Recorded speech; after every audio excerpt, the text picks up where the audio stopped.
Welcome to EarthWorks Onscreen. This is the dashboard we use when we have one of the older raster type PDFs versus the new vector type. You need to be familiar with a few of these icons. This one is for building pads, existing and proposed contours, existing and proposed point-to-point lines, for example along the top of a curb, standalone spot elevations, stripping and respreading topsoil, demolition areas, and this is for subgrades. There is more, of course, but these are the basics, and once you have a handle on these few icons, you can do a basic takeoff. Let's get started. Go to File, Import a PDF, navigate to where the drawing is, and it will be displayed. This happens to be one of the new vector drawings. We know immediately within EarthWorks because it's displayed with these gold lines rather than the black lines you would have expected. It's also detected 206 individual items on this plan. In the vector environment, we see these lines not as lines but as objects, which I'll describe more fully later on. This vector information can be toggled on and off. Go to PDF and OK, and now it's displayed as if it were a raster. Go to PDF, it turns it on, OK turns it off. I'm going to leave it in this mode for now and start the takeoff, and then we'll finish it in the vector mode. First thing we need to do is set the scale. We have a couple ways of doing that. You can enter the scale directly, or as is preferred, we will set the scale based on a known dimension, which we have here. I'll zoom up on it. Go to the scale icon, tell it we want to generate a scale based on 200 feet. Click on one end and on the other, and the scale is set. In many ways, this is a very forgiving program. We could start with the existing contours, the proposed, the building pad, the stripping. It doesn't make any difference. I'm going to start with the existing contours. Before I do that, I want to zoom up on one quadrant of this plan. Go to the existing contour icon, key in our starting elevation at 552, and digitize it with the mouse. Next, 554. Digitize that line. Next again, and because we've entered 552 and 554, the software assumes that the next one is 556. If that's not the case, you override it. Otherwise, digitize the line and save a lot of time and effort entering numbers. Click Next, and it goes to the next elevation. So I'll click OK here and take it back to the vector mode, where you see the dashboard has changed a lot, but it's actually very similar. I want to make sure I have existing contours selected. Go to the 558 line and click on it, and you'll see that the entire line lights up. There's another 558 here. Go to 560 and click on that line, and then again on that one. Now that we've done two, we can go to Next. Or if you see a capital letter, that means you have the option of using the keyboard, which is easier. So I'm going to use the N key on the keyboard. It goes to 562. I'll click on that line. Next, next. I'll slide the drawing down.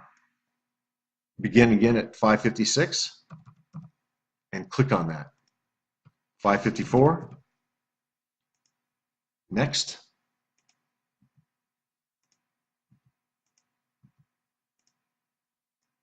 Now I'll switch from existing to proposed contours, starting with the 554 here. Click on it. 556. Next. This contour is the same elevation, so I'll click on it. This one's out of sequence at 559. So that's how we do the contours in the vector mode. There are more contours, but I think you get the idea. To save time, I'll change our focus to the building pad. Switch to proposed area. Enter the proposed area, finished elevation, 564, and click on that line, and you see the entire line lights up. Sometimes in a vector drawing, when you click on a building pad like this, only a part of the line will light up. If that happens, it means it's because the person that produced this drawing didn't use a solid line all the way around. If that's the case, you back out of the vector mode and digitize the corners of this building as if it were a raster drawing.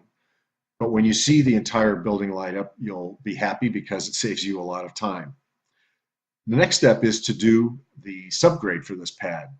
I'm going to momentarily exit out of the vector mode and right-click on this pad. There are a couple of ways of doing subgrades. The most direct way is by right-clicking on it. Anytime you right-click on a line that you've digitized in EarthWorks, it recognizes what type of an entry it is and it brings up the appropriate edit menu. In this case, I want to go to Edit Area Information. That lets me name this area School Pad, and then I'll type in a list of materials. Concrete, and select Fill. Here I'll put in the thicknesses. This job calls for 6 inches of concrete and 12 inches of select fill. If I want my select fill to be given in tons, I'll need to put a multiplier here. I'll say I get 1.8 tons to the yard. And so in the final report, I'll get both yards and tons for this item. Down here are options for over excavation. If you request a full demonstration, we'll go into detail on this, but it does give you all of the options you'll need to handle over excavation situations on a plan. I'm going to click OK, and this building pad is finished. Now I'll switch our focus to the parking lot and bring back the vector information. And I'm going to make sure that I've got proposed point-to-point selected. If we were in the other mode, I would have clicked on the proposed point-to-point icon, pick a starting point, put in the first elevation and click on it. Put in the next elevation and click on that, and it'll slope it from this point to this point. In the vector mode, I will similarly pick a starting point, enter 550.5, click on that spot, and you see the entire line lights up because we have a solid line all the way around. I've saved a lot of clicking. However, this parking lot is entered at only one elevation. So when we're out of the vector mode, we'll come back and repair these elevations as necessary, and I'll show you how to do that in a minute. First, I want to finish this out by doing this line of 558.5. And so we're finished with the vector part of this takeoff. Again, this parking lot is entered at 550.5, so we need to fix some of these elevations, and we do that by right-clicking on them. And because it sees this as a point-to-point line, it brings up, again, the Edit menu. I'll want to edit the point elevation, type in 551.5.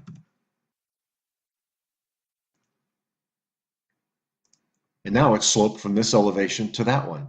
So you can continue on changing these elevations all the way around. You can save time by skipping some of them. You can see this gently slopes from 550.5 to 558.5. So I would skip some of these and go right to this one, right click on it, edit 558.5. And so we've now sloped it from this point to that point and straight to that point. So you continue on around editing these elevations as necessary. Next, I want to determine whether we want to leave these elevations as top of curb or do we need them as top of asphalt. There are other scenarios that we can talk about in a full demo, but right now I want to reduce these elevations to the top of asphalt. I'm going to right click. Again, it brings up this menu where I can raise or lower all elevations. I'm going to put in here minus 0.75 feet. And all of the elevations all the way around the perimeter have been reduced. I'll need to do it also on this line. Minus 0.75. Now we want to do a subgrade. The question is it all one subgrade or is this broken into multiple subgrades? For example, this might be 4 inches over 6 inches here, 6 inches over 6 inches down here. If that's the case, we go to the subgrade icon, put in a list of materials, digitize around it, minus out the island, and then go to the next one.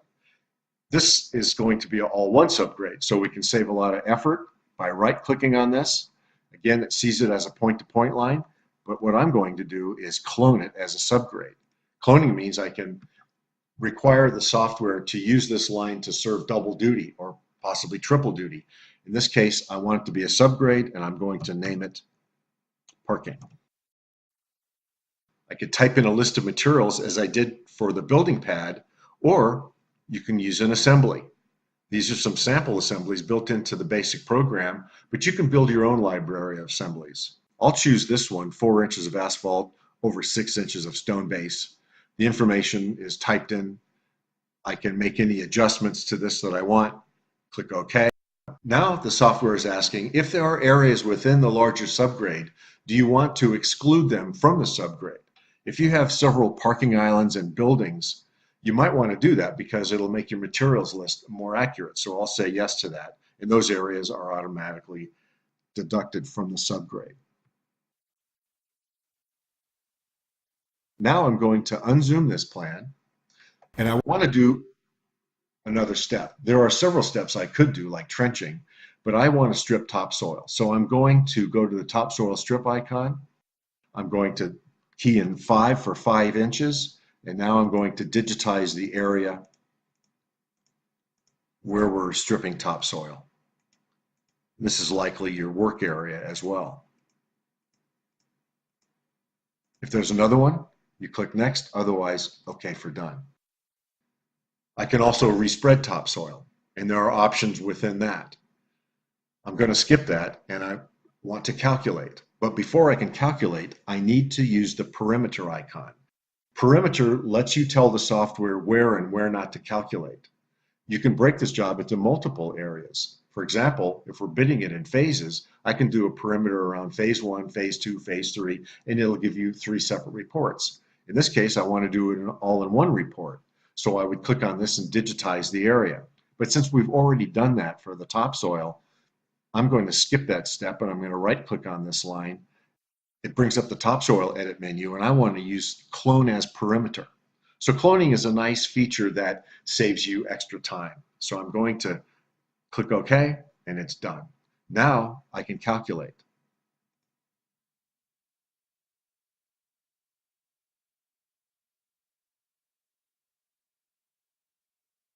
It brings up the site totals report, where we first see how many square feet of the cut area, the fill area, and the entire work area. Next, it gives us cubic yards of cut, expanded cut. These numbers are the same because we haven't gone to factors where we can put in soil compression and expansion percentages. Gives you your fill, your topsoil stripped. If we had replaced it, we'd put that number here, our export of cut, and our export of remaining topsoil. Here it gives you the square feet, the perimeter, and the volumes of the various areas that we took off. And here a list of materials: asphalt, stone base, concrete, and select fill in yards and tons, tons being based on those multipliers. Now I'll go to the View pull-down menu, where we can bring back that site totals report we just looked at, or we can see any one of these graphic reports. I'll skip down to the 3D view. And you can see it gives you a nice crisp look at what the job site will look like after you've excavated. This doesn't look quite right because we didn't finish this takeoff. You can see if there are any mistakes. You can rotate it around. You can zoom it. You can see it from different angles. You can print it in various ways. This color bar is giving you elevations on this site. Next, I'll go to View, to Cut and Fill. This report is showing your operator where to start cutting and where to start filling. You will save time moving dirt around on the site. When you print this out, you can reset the size of this grid, and it'll give you on the printout a cut and fill report within each grid. You can get staking report. You can click on a spot and see a report on that location. There's a slight fill. There in the pink is a slight cut. This color bar is giving you depths of cuts and fills on the site. And again, you can print this in several different ways. Back to View, and this time I'll go to cross section.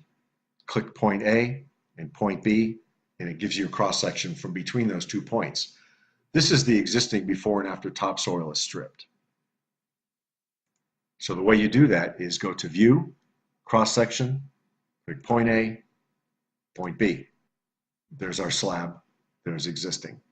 Click OK. So you can get cross sections from between any 2 points. There are many other reports that I won't show you now, but will also be very useful. EarthWorks contains capabilities that are charged extra for by the others. Chief among them is trenching. Our trenching capability is superior because it's built in. We'd like to explain that to you if we get together for a full demonstration. We can also do measuring, areas, lengths, counts, without having to do a dirt takeoff. That's also included at no charge. We can balance the site. We can do many things we'd like to tell you about. If you have questions or if you'd like to see a full demonstration, please give us a call at area code 925-200-5433, 925-200-5433, or leave a message on our website, easytakeoff.com. Thanks for listening.